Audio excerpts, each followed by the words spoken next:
যারা শ্রমিকদের হক নষ্ট করে সেই ব্যক্তিটাই হচ্ছে শ্রমিক সমাবেশের প্রধান অতিথি।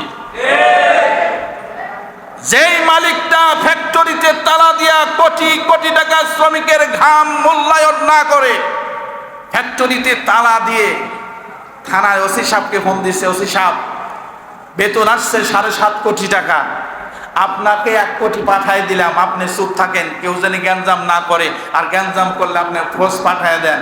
ওসি সাহেবকে আমি তো 1 কোটি পাইছি, ওইখানে কাজ না করলে তো 1 কোটিও পাইতাম না। এই কনস্টেবল তোরা 100 জন যা, ওই ফ্যাক্টরি যেন কেউ ক্ষতি না করে।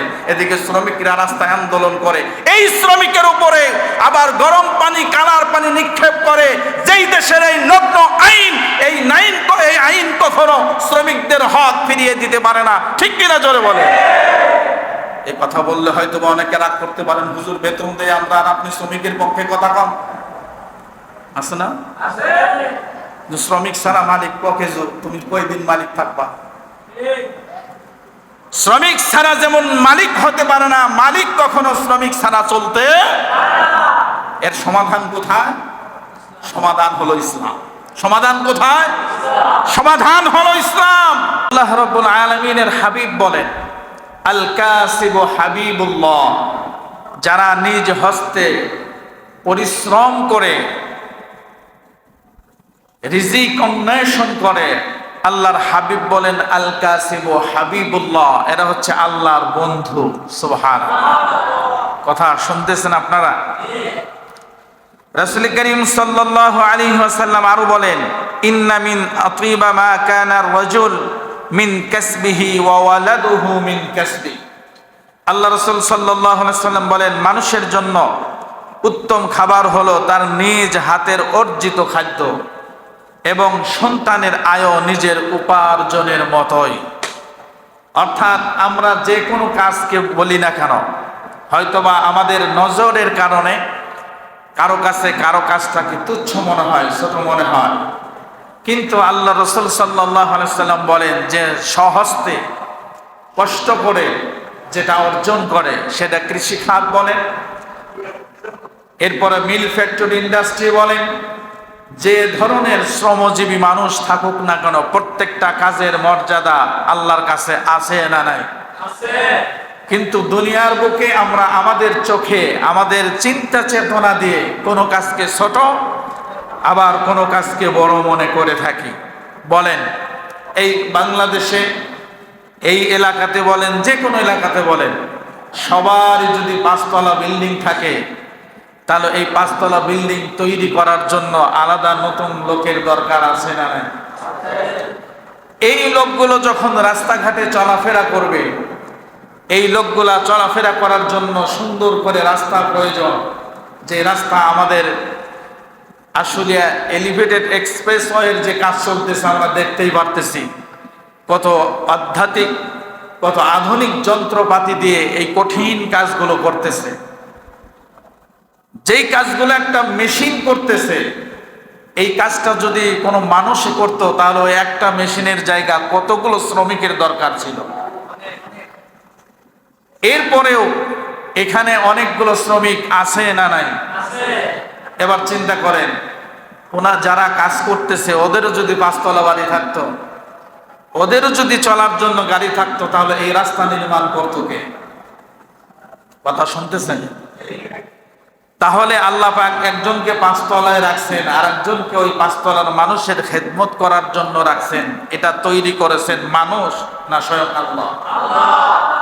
আল্লাহ রাব্বুল আলামিন জানেন, সবাইকে যদি একই সমপরিমাণের সম্পদের মালিক করা হয়, তাহলে এই সমাজে সবাই যদি এক শ্রেণীর মানুষ হয়ে যায়, এই সমাজে সবাই যদি এক কাতারের লোক হয়ে যায়, সমাজটা ধ্বংসস্তূপে পরিণত হবে। কারণ 5 তলায় যেই ব্যক্তিটা বসবাস করে, ওই ব্যক্তিটা যখন খাদ্য গ্রহণ করে, খাদ্যর উচ্ছিষ্ট একটা ময়লা আবর্জনা হয় কি হয় না? বাজার থেকে কাঁচা সবজি, মুরগি, মাছ, মাংস বহু কিছু কিনে নিয়ে 5 তলায় উঠল। ওই যা কিছু কিনে নিয়ে গেছে সব কিছু বান্দার জন্য খাওয়া সম্ভব নয়। মুরগি কাটলে মুরগির পেটের থেকে নারী বুড়ি বের হবে, মাছ কাটলে ভিতরে ময়লা আছে নারী বুড়ি আছে এটা বের হবে। আবার শাক সবজি কিনছে তার শুকলা খাল বাকল আছে, এগুলা সে খাইতে পারবে না, এগুলা ময়লা হবে, ময়লা ডাস্টবিনে ফেলার জন্য আবার তাকে নিচে আসতে হবে। ওই ব্যক্তিটা পলিথিনে করে অফিসে যাওয়ার সময় এক হাত দিয়ে নাকে রুমাল ধরে জামা ধরে অথবা নাকটা বন্ধ করে আর এক হাত দিয়ে ময়লার পলিথিনটা ডাস্টবিনে ফেলে দিল। ওই লোকটার কাছে এটা ময়লা দুর্গন্ধ, কিন্তু দেখবেন একদিন পার হলো, 2 দিন পার হলে আবার কিছু মানুষ আছে যেটা সে ময়লা মনে করে ফেলে দিয়েছে, আবার কিছু মানুষ ওইটাকে পরিষ্কার করবে, তাদের নাকের মধ্যে কোনো রুমাল লাগে না, তারা তাদের স্ট্যাটাস দিকে তাকায় না। এই শহরটাকে, গ্রামটাকে, বাড়িটাকে সুন্দর রাখার জন্য কিছু মানুষ নিবেদিত প্রাণ, আপনাকে পরিষ্কার পরিচ্ছন্ন একটা পরিবেশ দেওয়ার জন্য তাদের নাকে রুমালের প্রয়োজন হয় না, তারা সুন্দর করে ওই ড্রামটা পরিষ্কার করে গাড়ি দিয়ে নিয়ে যায়। যখন রাস্তা দিয়ে যায় আমরাও দেখেছি কত মানুষ নাকে রুমাল মুখে নাকটা বন্ধ করে বলে তাড়াতাড়ি সর, তাড়াতাড়ি যা, এমন বাজে বিহেভ করে। এরপরেও তারা মন খারাপ করে না, আমার আপনার ময়লাগুলো তারা পরিষ্কার করে। আমি যেটা ময়লা মনে করে ফেলে দিয়েছি সেটার দ্বারা আল্লাহ রাব্বুল আলামিন আরেকজনকে রিজিকের ব্যবস্থা করে দিয়েছে। সবাই সমান হতে চায়, এটা তো আমাদের বোঝার ভুল, কিন্তু আল্লাহ পাক সবকিছু ঠিক রাখার জন্য একজনকে মালিক আর একজনকে শ্রমিক করেছেন। এই বিধানটা কার? আর জোরে বলি কার? আল্লাহ রাব্বুল আলামিন বলেন, এই পৃথিবীতে বিচরণশীল যত প্রাণী আছে, যারা 2 পায়ে চলে, যারা 4 পায়ে চলে, যারা হামাগুড়ি দিয়ে চলে, যারা জলে, যারা স্থলে, যারা আকাশে, যারা পাতালে, যারা জমিনে, যারা গাছের আড়ালে আবডালে বসবাস করে, সকলের খাবারের দায়িত্ব যার, বুঝে থাকলে বলেন তিনি কে? আল্লাহ রাব্বুল আলামিন বলেন, লাকাদ খলাকনাল ইনসানা ফি কাবাদ। আল্লাহ বলেন, নিশ্চয় আমি মানুষ সৃষ্টি করেছি আর প্রত্যেককেই শ্রম নির্ভর করে আমি আল্লাহ বানিয়েছি। সুবহানাল্লাহ, শ্রম নির্ভর করে বানিয়েছেন কে? আল্লাহ পাক। দেখবেন কিছু অলস মস্তিষ্ক আছে, কাজ নাই কাম নাই বসে থাকে, এ দোকানে সে দোকানে। দেখবেন এই লোকটার দ্বারা যে কোনো ধরনের অন্যায় কাজ, বাজে কথা, বাজে চিন্তা আসা সম্ভব। ভুল বলতেছি আমি? কিন্তু যে ব্যক্তি সকাল 6টায় অফিসে গেছে, রাত 8টায় বের হবে, ও আর একজনের পাছায় আঙ্গুল দেওয়ার সময় পাবে কখন? ওর তো নিজের কাজ করেই তো আর কুল পায় না, ওর তো সামনে পিছনে চোখে দেখে না। আল্লাহ বলেন, লাকাদ খলাকনাল ইনসানা ফি কাবাদ। আমি মানুষ সৃষ্টি করেছি, তবে ফি কাবাদ, আমি তাকে শ্রম নির্ভর করেছি। যিনি শ্রম দেয়, যিনি কষ্ট করে, তার কখনো রিজিকের অভাব হয় না। গতকালও মাগরিবের পরে আমাদের আব্দুল সালাম ভাই এখানে আমরা বসেছিলাম, এই কথাটা বারবার বলছি, যেই ব্যক্তি পরিশ্রম করে সে কখনো খাদ্য অনাহারে ভুগবে না। সে আজ হোক কাল হোক তার সফলতা একদিন আসবেই। এটা কে বলতে পারে? যে ব্যক্তি কঠিন পরিশ্রম করে, যেই ব্যক্তি ছোটবেলা থেকে তরাই উত্তরাই করে বিভিন্ন কষ্ট করে বড় হয়েছে, ও ব্যক্তি বোঝে কষ্টের পরে কি আছে? সুখ আছে, সফলতা আছে। আল্লাহ পাক আমাদের সকলকে কবুল করুন, বলি আমিন। ইমাম কুরতুবী রাহমাতুল্লাহি আলাইহি তাফসীরে কুরতুবীর মধ্যে উল্লেখ করেন, হযরতে আদম আলাইহিস সালাতু ওয়াস সালামকে আল্লাহ পাক জান্নাত থেকে যখন পৃথিবীর বুকে পাঠালেন, বলেন তো আদম আলাইহিস সালাম আর আমাদের মর্যাদা কি সমান নাকি? তিনি ছিলেন নবী, আমরা হলাম নবীর উম্মত। এখন অনেক মানুষ চিন্তা করে আমরা ইবাদত করি আল্লাহর, আমরা কথা শুনি আল্লাহ, আমাদের তৈরি করছে আল্লাহ, রিজিকের মালিকও যদি আল্লাহ হয় তাহলে আমরা ঘরে বসে থাকবো, আল্লাহ রিজিক পাঠায় না কেন? এমন চিন্তা করার মানুষ আছে না নাই? আল্লাহ পারেন, এটা তার কুদরতের ক্ষমতার বাইরে নয়। তিনি যদি ইচ্ছা করেন আমি আমার গোলামকে কোনো কাজ না করায়ও খাওয়াইতে পারি, এমন শক্তি আল্লাহর আছে না নাই? কিন্তু দেখেন আদম আলাইহিস সালামকে আল্লাহ যখন জান্নাতে রাখলেন, আদম আলাইহিস সালামের জান্নাতের ভিতরে কোনো কাজ ছিল না। সময় হলে আল্লাহ পাক জান্নাতের খাবার তাকে খাওয়াইতেন। আল্লাহ পাক জান্নাতের নাজ নিয়ামত তার সামনে উপস্থিত করে দিতেন। কিন্তু আল্লাহ এটা করেন নাই। আল্লাহ জান্নাত থেকে যখন পৃথিবীর বুকে পাঠালেন, জিবরাইল আমিনকে দিয়া গমের দানা, ধানের দানা, শস্য দানা, বিভিন্ন ধরনের সবজি, ফসলাদির বীজগুলো আল্লাহ তাআলা জিবরাইলের মাধ্যমে আদম আলাইহিস সালামের হাতে তুলে দিয়েছেন। কথা শুনতেছেন? আদম আলাইহিস সালাম যখন এটা জমিনের বুকে ছেড়ে দিয়েছেন, জমিন থেকে গাছ উৎপন্ন হয়েছে, ফল ধরেছে, ফসল হয়েছে, আর সেইগুলা দিয়ে আদম আলাইহিস সালাম রিজিক গ্রহণ করেছেন। ঘটনাক্রমে একদিন আদম আলাইহিস সালাম গম পিষে জিবরাইল আলাইহিস সালামের মাধ্যমে আল্লাহ আদম আলাইহিস সালামকে শিখাইছেন। ছোটবেলা চিন্তা করতাম একটা মেশিন বানানো, এত তার, এত বাঁকা তারা, এগুলা কে বানায় দিল, কেমনে শিখলো? আবার ছোটবেলা রান্না করে মায়ের কাছে বসে বসে অনেক সময় জিজ্ঞাসা করতাম, মা তুমি যে মাছটা রান্না করতেছো এটার মধ্যে এক ধরনের মশলা, গোশ রান্না করতেছো এর মধ্যে আর এক ধরনের মশলা, এটা শিখলা কোত্থেকে? এরকম কিউরিসিটি জাগছে না আমাদের? আমরাও চিন্তা করতাম এটা কেমনে জানে। আল্লাহ কোরআনে কারীমের মধ্যে জানায় দেন, আমি আদম আলাইহিস সালামকে আগে পৃথিবীর সমস্ত কিছুর নাম শিখাইছি। এরপর আদম আলাইহিস সালামকে জিবরাইলের মাধ্যমে আল্লাহ পাক শিখাইছে কোন মশলার সাথে কোন মশলা দিলে, কিসের সাথে কি দিলে তরকারিটা রান্না স্বাদ হবে, সুন্দর হবে। সরাসরি শিখাইছেন যিনি, আস্তে করে বলেন তিনি কে? আদম আলাইহিস সালামকে জিবরাইল শিখিয়েছে, আদম আলাইহিস সালাম আপনি এই গমটাকে ফাঁকি করবেন, এক পাথরের থেকে আরেক পাথর দিয়ে ঘষা দিলে এটা কি হবে? গুঁড়ো হয়ে যাবে, পাউডার হয়ে যাবে। এটার মধ্যে হালকা পানি দিবেন, পাহাড়ি ঝর্ণার পানি, নিষ্কণ্টক সুন্দর পানি। এটা দিয়ে আপনি একটু গোলাকার বানাবেন, এরপরে পাথরের নিচে দিয়ে এরকম চাপা দিলে এটা রুটি হয়ে যায়। শিখাইছে কে? আল্লাহ পাক জিবরাইলের মাধ্যমে আদম আলাইহিস সালামকে শিখাচ্ছেন। আদম আলাইহিস সালাম রুটিটা বানায়া আবার যখন আগুনে তা দিয়ে সেকেছেন, খাইতে যায় হঠাৎ করে পাহাড়ের উপর থেকে নিচে পড়ে গেছে। এটাও ফালাই দিচ্ছেন আল্লাহ পাকের ইশারা। আদম আলাইহিস সালাম চিন্তা করেন, আহারে এত কষ্ট করে ফসল জমিনে বুনলাম, এটা হইলো, আবার কাটলাম, ধুইলাম, পরিষ্কার করলাম, পাউডার করলাম, রুটি বানাইলাম, খাওয়ার সময় পড়ে গেল, এটা তো ফালানো যাবে না। আদম আলাইহিস সালাম পাহাড় থেকে নিচে এসেছেন, এসে ওই টুকিটা আবার রুটিটা নিয়ে আবার পাহাড়ের উপরে গিয়ে শুকর আদায় করেছেন, আলহামদুলিল্লাহ। এটা দিয়ে বোঝানো হয়েছে আদম সন্তান। জান্নাতে আদম আলাইহিস সালামের কোনো চাকরি ছিল না, কোনো কাজ ছিল না, সংসার ছিল না। আল্লাহ পাক সময় মতো তাকে যখন খাবার সরবরাহ করেছেন, দুনিয়ায় পাঠাইছেন, ওই আদম আলাইহিস সালামকে আল্লাহ জান্নাতি খাবার দিতে পারতেন কি পারতেন না? কিন্তু আদম আলাইহিস সালামকে শ্রম নির্ভর করেছেন। লাকাদ খলাকনাল ইনসানা ফি কাবাদ, বলেন তুমি কষ্ট করবে, পরিশ্রম করবে, শ্রম দিবে, এরপরে তোমার রিজিকের ব্যবস্থা যিনি করে দিবেন, জোরে বলেন তিনি কে?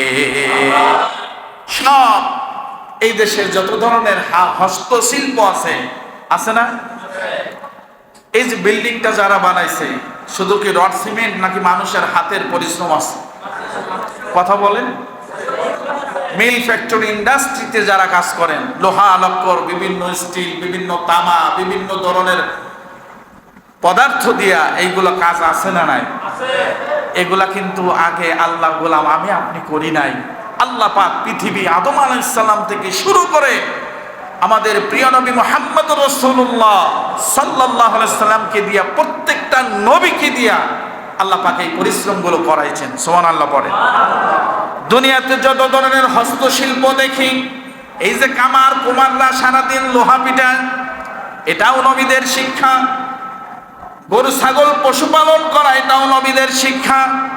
আল্লাহ রাব্বুল আলামিন বলেন, আমি হযরত নূহ আলাইহিস সালামকে কাঠমিস্ত্রির কাজ করাইছি। হযরত নূহ আলাইহিস সালাম একজন কাঠমিস্ত্রি ছিলেন। কি ছিলেন?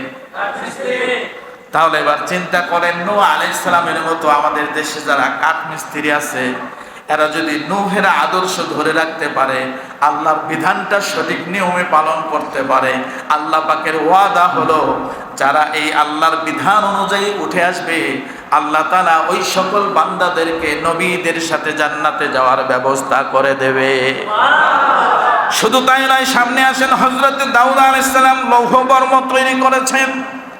দাউদ আলাইহিস সালামকে আল্লাহ এমন নিয়ামত দিয়েছেন, বড় এমন পাথর হাত দিয়া ধরছেন সেটা গলে গেছে। যা বানাইতে চাইছেন, অর্থাৎ আমাদের দেশে কুমাররা মাটি নরম করে যেই ধরনের হাঁড়ি পাতিল ভাণ্ড বানায়, আর হযরতে দাউদ আলাইহিস সালামকে আল্লাহ এমন একটি অলৌকিক মুজিজা দিয়েছেন, লোহা ধরলে নরম হয়ে যেত, যা খুশি তাই বানাইতে পারত। জোরে কান সুবহানাল্লাহ। হযরত ইব্রাহিম আলাইহিস সালাম গৃহ নির্মাণের কাজে ব্যস্ত ছিলেন, কনস্ট্রাকশনের কাজ করতেন। আপনারা আলোচনা আগেও শুনছেন, হয়তো বা সামনেও শুনবেন। কাবা গৃহ নির্মাণ করেছেন হযরতে ইব্রাহিম আলাইহিস সালাম, তিনি ছিলেন মিস্ত্রি। ছেলে ইসমাইল আলাইহিস সালাম, তিনি ছিলেন কি যোগালী। হযরতে ইব্রাহিম আলাইহিস সালাম মুসলমানদের জাতির পিতা, কলিজার টুকরা পয়গম্বর, এমন একজন মহামানবকে দিয়ে আল্লাহ তাআলা রাজমিস্ত্রির কাজ করাইছেন। জোরে কান সুবহানাল্লাহ। এখন দেশের রাজমিস্ত্রিরা যদি চিন্তা করে আমরা আর কি করতেছি, এটাকে ছোট করে দেখার কিছু নাই। তবে কথা হলো, শর্ত হলো, এদের ভিতরে যদি পয়গম্বর ইব্রাহিম আলাইহিস সালামের আদর্শ, তাদের ঈমান ওই রকম অটুট থাকে, কিয়ামতের ময়দানে আল্লাহ পাক এই সকল রাজমিস্ত্রিদেরকে ও ইব্রাহিম আলাইহিস সালামের সাথে জান্নাতের ব্যবস্থা করে দেবে। আমি কিন্তু আপনাদের সামনে শ্রমিক দিবসের আলোচনা করছি, শুনতেছেন? হয়তোবা আমরা মনে করতে পারি এই শ্রমিক দিবস সম্পর্কেও কি কোরআন হাদিসে কিছু আছে? আছে মানে শ্রমিক দিবস শুরু হয়েছে 1886 সালে, আর আল্লাহ পাক কোরআন নাজিল করেছেন আজ থেকে 1450 বছর পূর্বে। আদম আলাইহিস সালামকে হাজার হাজার লক্ষ লক্ষ বছর আগে পৃথিবীতে পাঠাইছেন, তাকে দিয়েও তো আল্লাহ শ্রমিকের কাজ করাইছেন।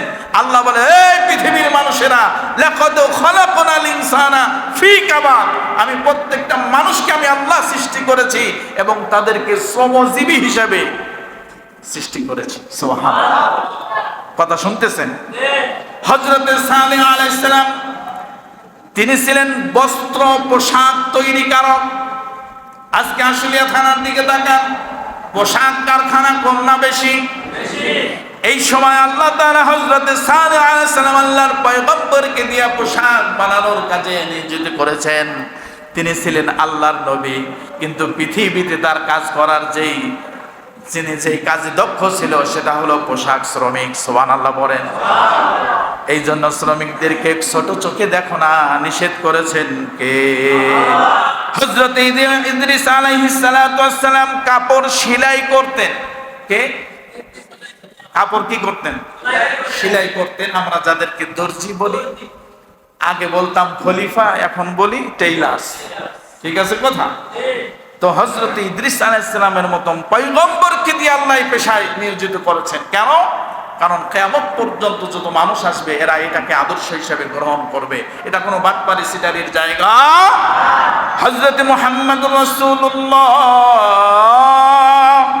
সাল্লাল্লাহু আলাইহি ওয়াসাল্লামকে দিয়া, যিনি ছিলেন মহামানব, যিনি সমগ্র নবীদের নবী। সুবহানাল্লাহ।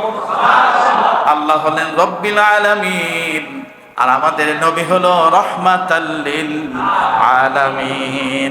রবের ক্ষমতা যতদূর, আমাদের নবী রহমত ততদূর। সুবহানাল্লাহ। আমার রব্বে কারীমের সীমানা যতদূর, আমার আপনার নবীর রহমতের সীমানাও সুবহানাল্লাহ বলেন। সেই নবীকে দিয়া কি করাইছেন? ছাগল প্রতিপালন করাইছেন, ব্যবসা করাইছেন।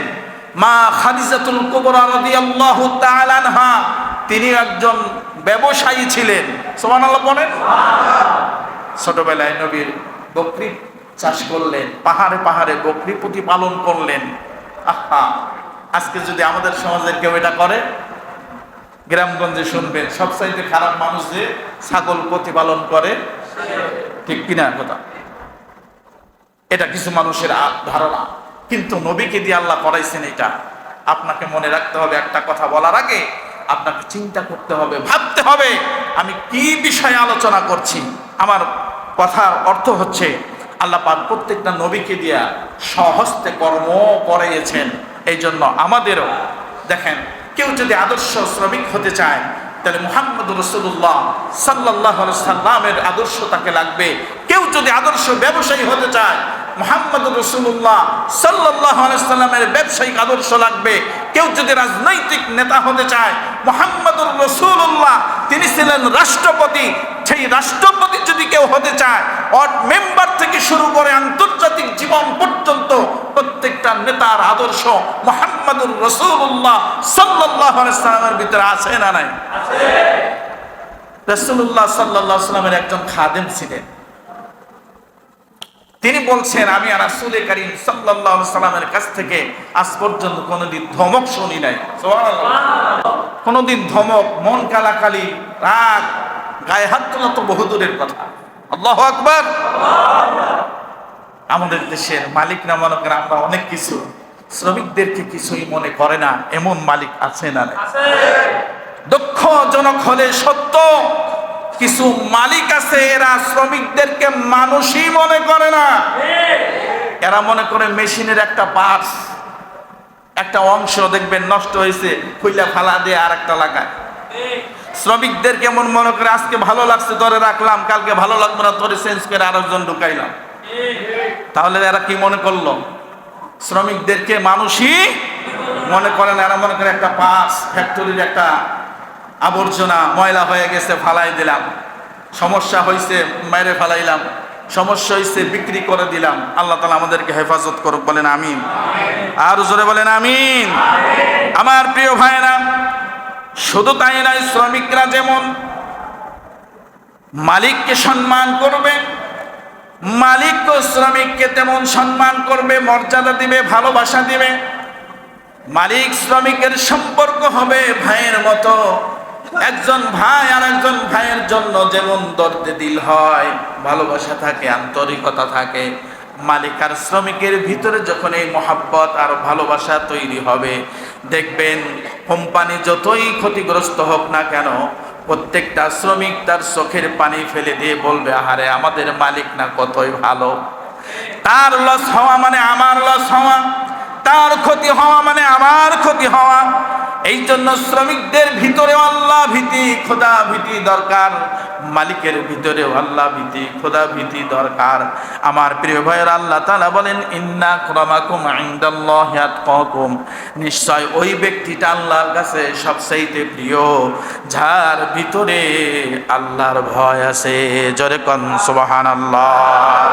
আল্লাহর হাবিব সাল্লাল্লাহু আলাইহি ওয়াসাল্লাম বলেন, কাসবুল হালালি ফরিদাতুম বাদাল ফরিদা। আল্লাহর নবী বলেন, হালাল রুজি উপার্জন করা অন্যান্য ফরজের মতো এটাও আর একটা ফরজ। হালাল রুজি উপার্জন করা কি ফরজ? আমরা নামাজ পড়তে আসছি, এটা ফরজ। হজ করতে যাব, এটা ফরজ। রমজানে রোজা রাখবো, এটা ফরজ। পর্দা করা ফরজ। ফরজ যতগুলো বিধান আছে, আল্লাহর নবী বলেন, কাসবুল হালালি ফরিদাম বাদাল ফরিদা, অন্যান্য ফরজের মতো এটাও একটা ফরজ, হালাল রুজি উপার্জন করা। সুবহানাল্লাহ। কি রুজি বলেছি? আপনি আসতে বলেন। হালাল রুজির পাওয়া, হালাল রুজির ক্ষমতা অনেক অনেক বেশি। হালাল রুজির পাওয়ারই আলাদা। যেটা আপনি হারামের দ্বারা 100 কেজি আর হালাল 100টা, পাওয়ার কোনটার বেশি? হালালের পাওয়ার বেশি। আলহামদুলিল্লাহ, আল্লাহ কবুল করুন, বলেন আমিন। হালাল রুজি ভক্ষণ করে ইবাদত করা, হালাল পোশাক পরে নামাজ পড়া, আর হারাম খাবার খেয়ে হারাম পোশাক পরে নামাজ পড়া, ইবাদত করা কখনো এক হতে পারে পারে? আল্লাহ তাআলা আমাদের সকলের হালাল রুজির মধ্যে বরকত দান করুন, বলেন আমিন। আর জোরে বলে আমিন। আমার প্রিয় ভাইরা, এই জন্য মালিক আর শ্রমিকের সম্পর্ক হবে কেমন? ভাইয়ের মতো, ভাইয়ের মতো হতে হবে। কারণ এমনও মালিক আছে যারা শ্রমিকদের হক নষ্ট করে, আছে না নাই? আবার বহু শ্রমিক আছে মালিকের পক্ষ থেকে যে কাজ তার উপরে দেওয়া সে বিষয়ে সে বেখবর। শ্রমিক চাই কেমনে মালিককে ফাঁকি দেওয়া যায়, এমনও শ্রমিক আছে না নাই? আবার কিছু মালিক আছে এরকম কেমনে শ্রমিকের ঘাম ফাঁকি দেওয়া যায় এই কায়দা কৌশল করে, যেটা আমরা আমাদের এলাকা থেকে বুঝতে পারি। সারাটি মাস সুন্দর করে ডিউটি করেছে শ্রমিকরা, পরের দিন সকালে যায় দেখে প্রধান ফটকে তালা একটা নোটিশ লাগাইয়া দেওয়া হয়েছে, আজকে থেকে অনির্দিষ্ট কালের জন্য ফ্যাক্টরি বন্ধ। আছে না নাই? কিন্তু যদি সেই মালিকটা যদি শ্রমিকের ভাই হতো, শ্রমিকও যদি মালিকের ভাই হতো, একজন আরেকজনের দুঃখটা ভাগ করে নিতে পারত। মালিক হলো একা, শ্রমিক হলো শত শত হাজার হাজার। মালিকের একটু বোঝা প্রত্যেকটা শ্রমিক যদি কয় ওই বোঝা শুধু আমার মালিকের নয়, এটা আমারও বোঝা, সবাই মিলে যদি ওইটাকে ধরে শেষ করার সময় হয়তো বেশিক্ষণ লাগবে না, কিন্তু পরিত্রাণ হওয়ার রাস্তা বের করে দিবেন কে? জোরে বলেন কে? আমার প্রিয় ভাইয়ের, একজন শ্রমিকের ঘাম শুকানোর আগেই তার মজুরি দাও বলেছেন বিশ্বনবী মুহাম্মদুর রাসূলুল্লাহ সাল্লাল্লাহু আলাইহি ওয়াসাল্লাম। শ্রমিক সারাটা দিন কষ্ট করেছে, কষ্ট করতে করতে তার ভিতরের গেঞ্জিটা ভিজে গেছে, তার উপরের জামাটা ভিজে গেছে, ঘাম চপচপ করে টপ টপ করে পড়ছে। দেখবেন অনেক শ্রমিক আছে গায়ের জামাটা খুলে আস্তে করে সিপায়, সিপানি দিলে ধোয়ার পর যে এরকম পানি নিংড়ানো হয় ওই রকম তার শরীরের ঘামটা নিংড়ানো। ওই ব্যক্তিটা জামা চেঞ্জ করে না, ঘামের দুর্গন্ধ সিপায়া এরপরে আবার জামাটা পরে। ওই ব্যক্তির কষ্ট আর যে ব্যক্তিটা এসি রুমে বৈশা বৈশা শুধুমাত্র সিসি ক্যামেরা দেখতেছে, কারে গালি দেওয়া যায় কারে বকা দেওয়া যায়, এই দুইজনের কষ্ট কি কখনো এক হতে পারে? এই ব্যথা পৃথিবীর মানুষ বুঝতে না পারলেও বুঝেছেন আমার আপনার কলিজার টুকরা নবী মুহাম্মদুর রাসূলুল্লাহ সাল্লাল্লাহু আলাইহি ওয়াসাল্লাম বলে গেলেন, যদি শ্রমিকের ঘাম শুকানোর পূর্বেই তোমরা এটার মূল্য, এটার মজুরি যদি পরিশোধ করো, এটা আল্লাহর রাসূলের পক্ষ থেকে তোমাদের জন্য বিধান দেওয়া হলো, তাহলে এই যে এতটুকু কথা যদি এইটাই আমরা পালন করতে পারতাম, তাহলে আমাদের দেশের মধ্যে লোক ঠকানোর ব্যবসা অনেকটাই কমে যেত, ঠিক কিনা?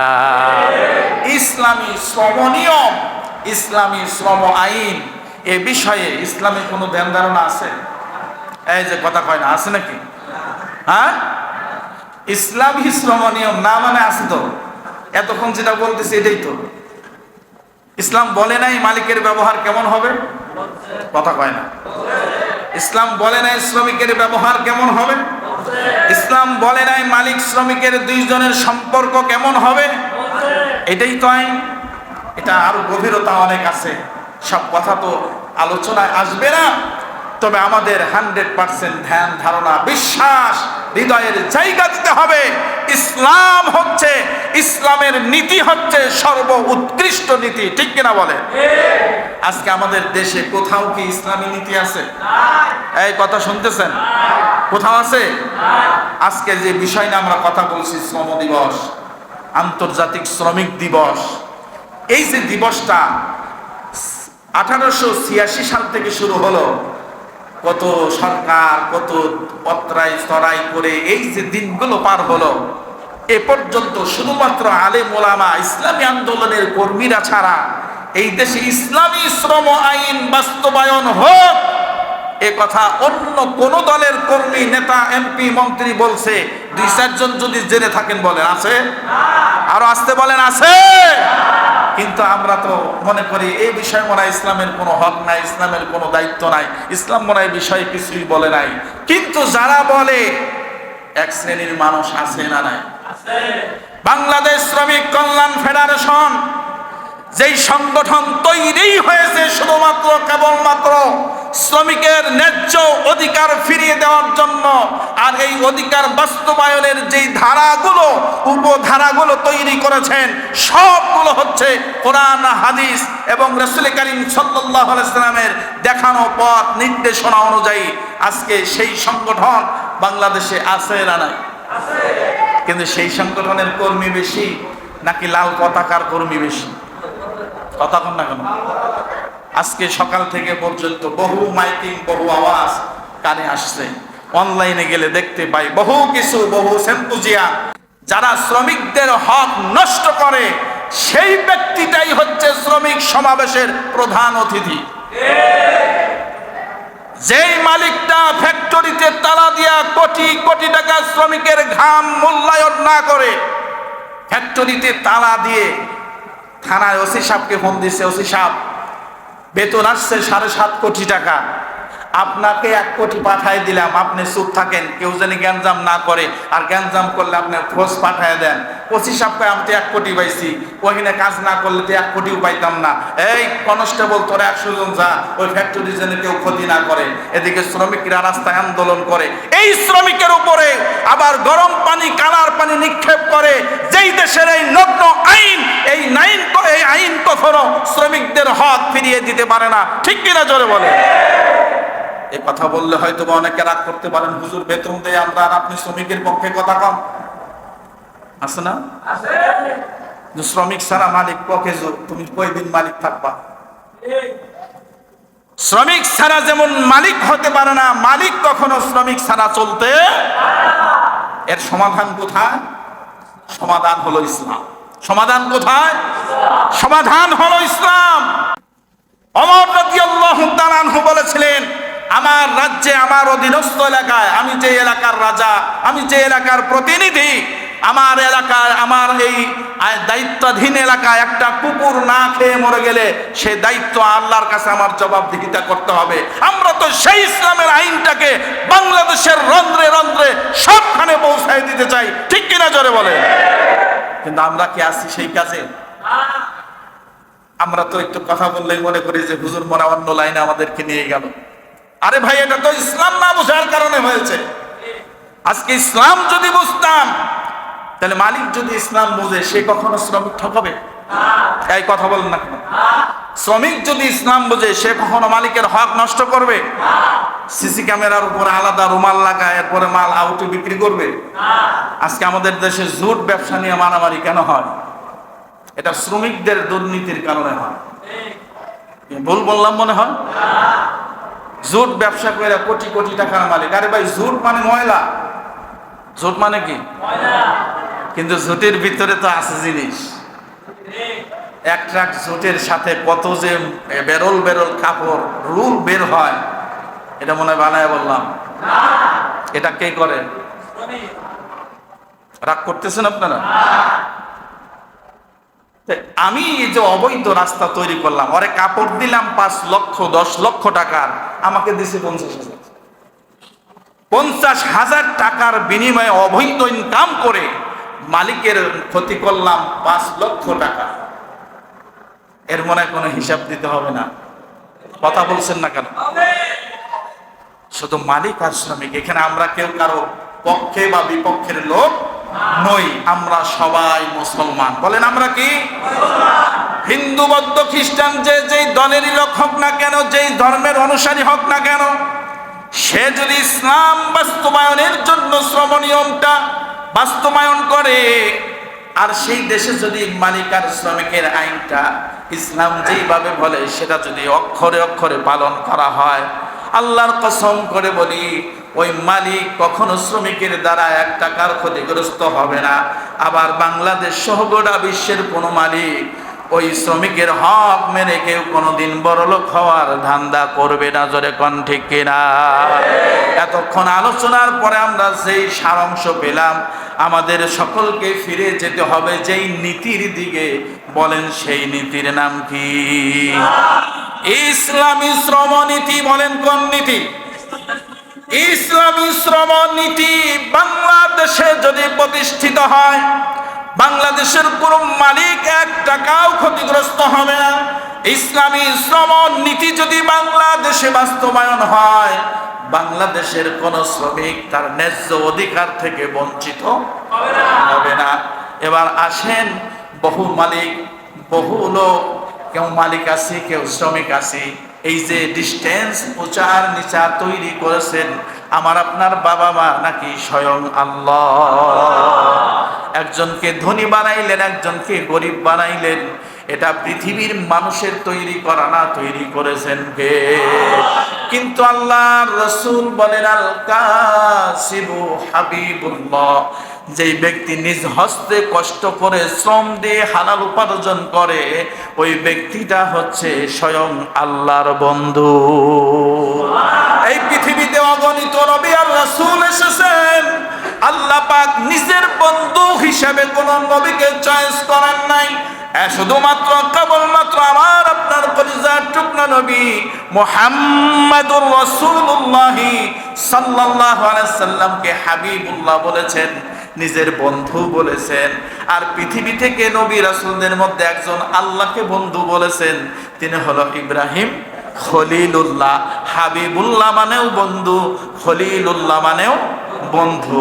আর সেই আল্লাহর বন্ধু আমাদের কলিজার টুকরা নবী বলেন, যদি কোনো ব্যক্তি নিজ হাতে কষ্ট করে, পরিশ্রম করে, শ্রম দেয়, ফসল ফলায়, মেল ফ্যাক্টরি ইন্ডাস্ট্রিতে কাজ করে, নিজের বাসা বাড়িতে নিজের এক কাঠা জমি আছে সেইখানে ফসল ফলানোর জন্য চেষ্টা করে, এক কথায় যেই ব্যক্তিটা নিজ হস্তে কষ্ট করে, আল কাসিবু হাবিবুল্লাহ, আমার আপনার নবী বলেন, যেই ব্যক্তি নিজ হস্তে কষ্ট করে, উপার্জন করে, ওই ব্যক্তিটা হলো আল্লাহর বন্ধু। জোরে বলা যাবে কি সুবহানাল্লাহ? এখন আমরা আল্লাহর বন্ধু থাকতে চাই না শয়তানের বন্ধু হতে চাই? ডিসিশন আপনার, ডিসিশন আমার, কিন্তু পুরস্কার ঘোষণা করা হয়েছে, শাস্তিও ঘোষণা করা হয়ে গেছে। সম্মানিত ভাইরা, আজকে গোটা বিশ্বে 5 জন মানুষের সংগঠন, তারাও তাদের দুনিয়ার মজদুর আছে না স্লোগান? এক হওয়ার পরে কি বলে? সে যে নেতা সে কি বলে সেও বোঝে না, যারা গেছে শুনতে তারাও, কিরে ভাই কই গেছিলি? কয় রেলি আসছিল। তে রেলিতে গেছিলি, কি কইলো? কি যে কইলো কিছুই বুঝলাম। কিন্তু প্রত্যেকটা রেলি থেকে সবার যদি উদ্দেশ্য হয় শ্রমিকের অধিকার ফিরিয়ে দেওয়ার জন্য, ওইখানে ইসলামী নীতিটা ব্যবহার করলে অসুবিধা কোথায়? ইসলাম কিসের ধর্ম? জি, শান্তির ধর্ম কইতে লজ্জা লাগে? ইসলাম কিসের ধর্ম? তো ইসলামের চাইতে শান্তি দেওয়ার মতো কোনো নীতি, কোনো কানুন, কোনো আইন আছে? তাহলে আমাদের এই শ্রম নীতির মধ্যে ইসলামী শ্রম আইন যদি বাস্তবায়ন হয়, আমাদের কোনো লস আছে? আমাদের কোনো ক্ষতি আছে? কিন্তু প্রত্যেকটা সংগঠন থেকে কেন আসে না? এটা হলো আমাদের প্রশ্ন। আমরা এখানে যে কয়জন আছি, আসলে আমার এক বয়ান দিয়ে তো আর গোটা বাংলাদেশ পরিবর্তন হবে না, কিন্তু আমরা যে কয়জন এখানে আছি, আমরা কি চাই যে প্রত্যেকটা নীতির জায়গায় ইসলামী নীতি চালু হোক, কোরআনের নীতি চালু হোক? এই কোরআনের নীতি চায় যারা, আমরা তাদের সঙ্গী হই? কথা কয় না। কোরআনের নীতি বাস্তবায়ন চায় যারা, আমি সেই দলের কর্মী হই? চাই না। কারণ ইমাম সাহেবের দায়িত্ব, ইমাম সাহেব কইছে আমার তো কেবলা একজন আছে, কেবলা পরিবর্তন করবে না, নামাজ পড়বে, হজ করবে, যাকাত দিবে, কিন্তু ওই ব্যক্তিটাকে যখন ইসলামী নীতির কথা বলবেন তখনই বলবেন যে হুজুর রাজনীতি করে। এরকম বাংলাদেশে নতুন? এটা নতুন কেন রে ভাই? তুমিও যেই কালেমা পড়েছো, আমিও। তুমি যেই কোরআন দিয়া নামাজ পড়ো, আমি তো সেই কোরআন দিয়েই নামাজ পড়ি। তুমি যেই আল্লাহকে সেজদা দাও, আমি তো সেই আল্লাহকেই সেজদা দেই। তুমি যেই ধর্ম পালন করছো সেই ধর্ম আমিও পালন করি। পার্থক্য কোথায়? আমি চাই সব জায়গায় ওই ধর্মের নীতি বাস্তবায়ন হোক। আর আপনার পার্থক্য হলো আপনি এটা চান না। আপনি গাঁজাখোর, মদখোর, ইয়াবাখোর, দেশের টাকা চুরি করে বিদেশে পাড়ি জমায় যারা, তাদের উম্মত হইয়া, তাদের শক্তি হয়ে মাঠে ময়দানে কাজ করেন। আমার আপনার মধ্যে পার্থক্য এতটুকু, আমি মসজিদের ভিতরে, আমি সমাজের ভিতরে ইসলামী নীতির কথা বলার কারণে আমাকে রাজাকার বলে, আর আপনাকে নেতা বলে। আমাকে মানুষ ধিক্কার দেয়, আপনাকে ফুলের মালা দেয়, কিন্তু মনে রাখেন এই ফুলের মালা একদিন থাকবেন আপনার গলার জন্য ফাঁসির রশি হবে, কিয়ামতের ময়দানে এই রশি ধরে ধরে আপনাকে টেনে উঠাবে। ওই যে যাকে তুই রাজাকার বলেছিলি, যাকে আলবদর বলেছিলি, যাকে তুই ছোটাচ্ছিল্য করেছিলি, এই লোকটা ইসলাম চেয়েছে, আর তুই সেই ইসলামের অনুসরণ অনুকরণ হালকা মেনে আমার ইসলাম বিরোধী কর্মকাণ্ড করেছিলি, এই ইসলাম তোকে মুক্তি দেবে না। যে আবু জাহেলের ঠিকানা যেখানে, তুমি নামাজির ঠিকানাও। আমি মনে হয় ভুল বললাম, এটা মনে হয় বানায় বললাম। তাহলে সমস্যা কোথায়? আমাদের একটু ভিতরে পরিবর্তন দরকার।